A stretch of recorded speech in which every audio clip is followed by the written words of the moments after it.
Hi, and welcome back to Focal Point on AFR Talk. Brian Fisher is my name. The program Focal Point, the network AFR Talk. Give us a call at 888-589-8840, and I promise you I will be easier on you than I was on Bobby. Bobby, if you want to call back, I will be easier on you in the second go-around. Now, let's play clip number 6 if we can, Rob, and this is dealing with the Keystone Pipeline. And remember that the State Department, the environmentalists are all up in arms about the Keystone Pipeline because it's going to damage the environment. It's going to hasten global warming. We're all going to be incinerated. We're going to be burned to crisp toast. We've got to stop it. Can't build a pipeline. Now, the State Department, Obama State Department, came out with an analysis. They completed their analysis. And remember, the explanation for the holdup all the way along is, well, the State Department hasn't completed its analysis. Once we hear from them, then we can go, well, the State Department completed its analysis. No problems. Have an infinitesimal impact on global warming if the Keystone Pipeline is built. So now the Obama administration having to come up with some other kind of reasons for putting it off. But I got a couple of other pieces here that deal with the same issue, the impact of the Keystone on global warming. Here's a piece by Bob Green. This is on junkscience.com.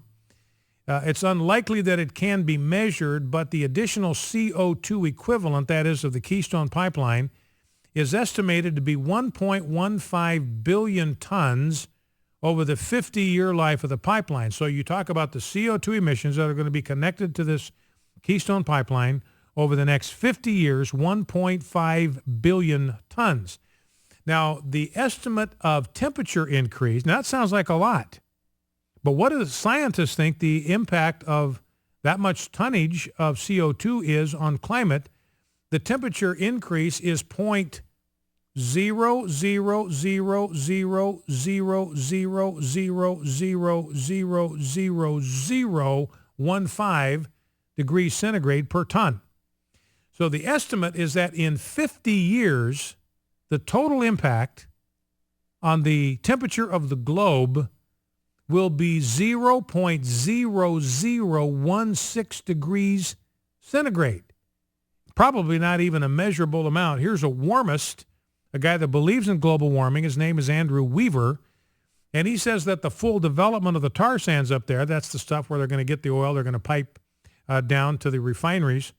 He thinks it would boost the average global temperature by 0.03 degrees Celsius. That's over 50 years. Again, that's a nothing burger. Here's another warmist, Keith Caldera, says, I don't believe that whether the pipeline is built or not will have any detectable climate effect. So these are all believers in global warming. They say it's negligible, 0.0016 degrees over 50 years. Another guy, a 0.03 degrees. Regardless, it's just a negligible infinitesimal amount. And we are talking here about a field that has roughly 11% of the known global total oil reserve. So it's a rich field of energy, relatively inexpensive energy, and will have a negligible impact on global temperature. So here's Sean McDonough. He's being asked, clip 6, he's being asked by David Gregory about this.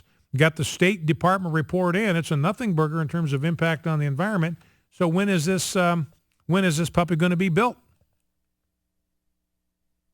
He laid out his view on this last summer, which is that his view is that if this is to go forward, it should not significantly exacerbate the climate crisis in this country. Didn't the State Department answer that and said it won't? The Friday report is an important input into that process. We'll hear from other cabinet secretaries. But just take a step back and think about this for a second, David.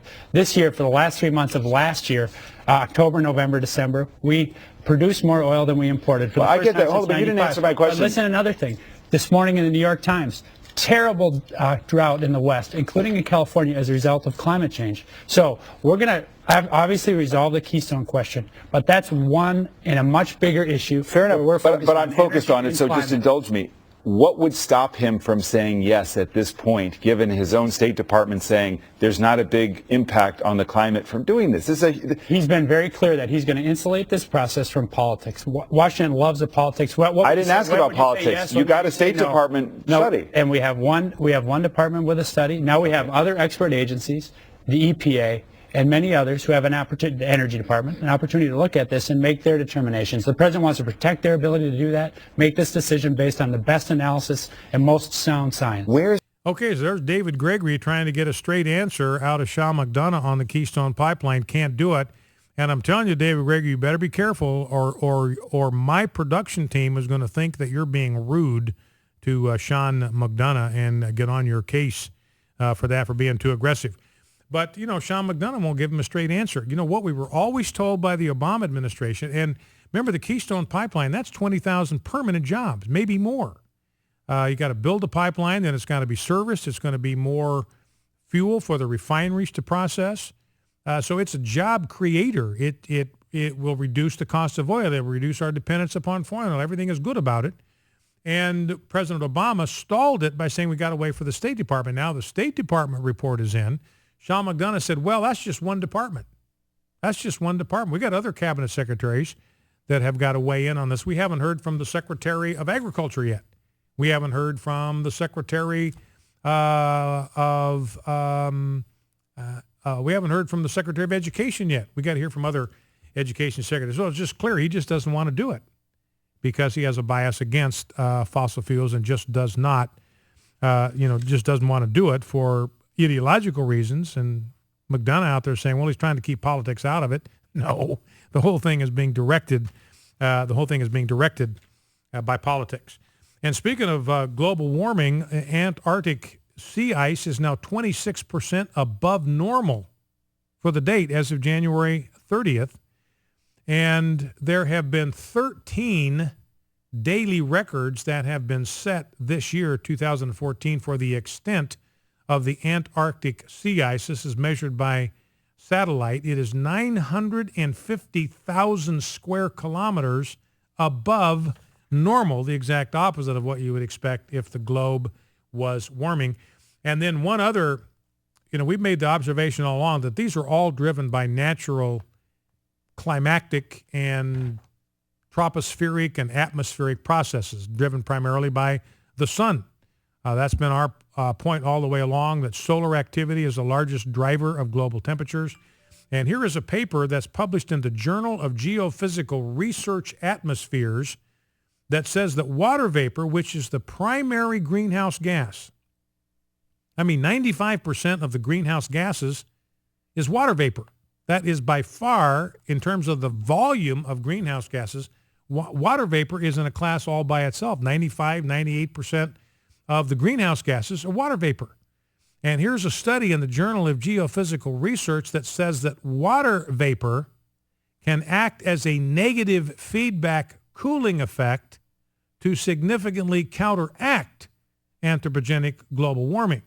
So the UN and all of their computer models said that water vapor is an accelerant, that it increases. There's a not a negative feedback. I'm trying to think of the term that I'm supposed to use here. A positive feedback, I guess. They're saying that the presence of water vapor amplifies the CO2 concentrations and their impact on the environment. Here's a peer-reviewed scientific journal says, no, it is the other way around. Water vapor actually counteracts the effect of CO2 in the atmosphere, has negative feedback, and actually results in global cooling and not global warming. All right, let's go to the phones. Let's grab a call from Brian in Plainview, Texas. Brian, welcome to Focal Point with Brian Fisher. What's on your mind? The job situation is on my mind. Thank you for taking my call. What I wanted to say was I heard it on Dan Celia's post one time also that people are just lazy. And it's the truth because there are so many jobs out there. Anybody can go on Craigslist. You can just Google any city you want to at random, and you'll see there are thousands upon thousands of jobs out there. But the problem is the American people, we want a handout. We think we're entitled to everything, and we don't want to work for it. And that's the big problem. And it all starts Go ahead. And you agree with that assessment? You think that's the problem, that jobs are out there, but people just don't want to do them? Exactly. It may not be the job you want, but there's a job. There are jobs out and there. that goes back to something we talked about earlier, Brian, that one of the huge job killers or employment killers is the amount of money that people are making on welfare. You know, I read another column today talking about the fact that in 35 states in the union, you can get more income from unemployment than you can by working at a minimum wage job. Some cases it's 2 to 3 times what you can make in welfare what you make by going to work. And if you go to work, then you lose those welfare benefits. You know, people are smart enough to figure out there's just no financial incentive for them to go to work. You know, and I had another calculation on Friday. I didn't get to it, but it was saying and I'm just picking these numbers out of the air. Let's say just picking them out of the air just for hypothetical. Let's say you're making $240 a week in welfare benefits.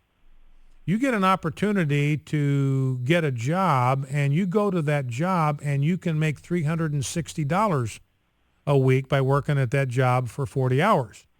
And then you start sitting down and thinking about it. Okay, I'm getting by on the $240 a week. If I go to work full time, I'm going to get another $120 a week for working 40 hours. That means that my labor is only worth $3 an hour to me. And most people are going to say, look, my time is more valuable than that. I'm not going to go to work for $3 an hour, because that would be the only fruit of my labor would be $3 an hour. So I think this welfare thing, Brian, I think you're exactly right. You know, North Carolina terminated their unemployment benefits, and their unemployment rate is going down. It's going down rather significantly because people now are going to go find jobs. They want to eat.